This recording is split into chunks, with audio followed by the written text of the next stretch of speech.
Greetings, it's Monday, June 8, and we need to talk about the SpaceX IPO and why you might want to think twice about it. Last week I did get a question from a client, so I thought I would shoot just a quick video to help explain why we generally don't advocate chasing IPOs. So on the screen, I've got something that a friend of mine sent it to me, and I found it on Twitter just to verify the source. You can pause the screen if you want and study this yourself, but whoever Marius Schuber is does a pretty good job of explaining what could very well happen with an IPO. But let's take a look at Meta or Facebook. So Meta has been out on the public exchange since 2012.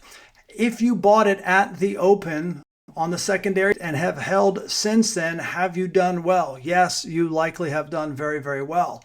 But you don't have to buy it shortly after it hits the public market in order for that to be true. We're also, generally speaking, not a big fan of buying something and holding it in perpetuity for reasons like this. If you look in the center of the screen, you can see there was a period in 2021 and 2022 where Meta was down about 77%. So if you're going to buy something and hold it into perpetuity, you have to expect massive drawdowns of some variety and some frequency. You can't predict those things.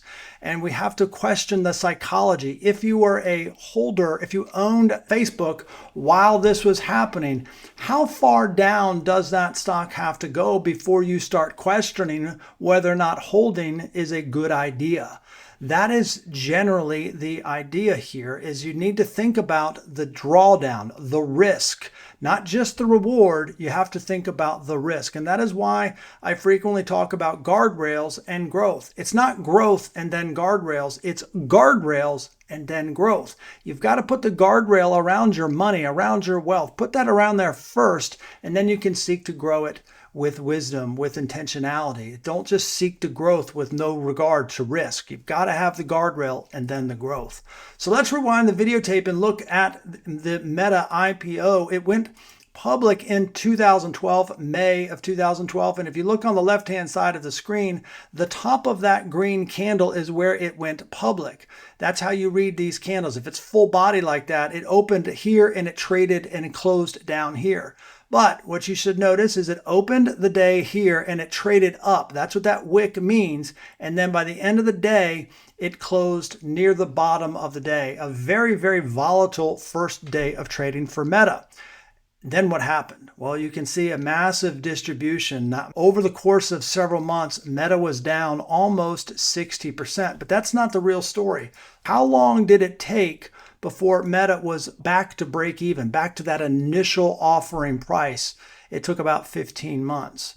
And so in general, what we would tell you is don't follow the hype. Don't follow all the chatter and all of the promise of profits into the future. Follow the evidence. And there's ample amount of evidence that this was not really in a what we would refer to as in a buyable position for quite some time. So can you buy SpaceX after it goes public? Of course.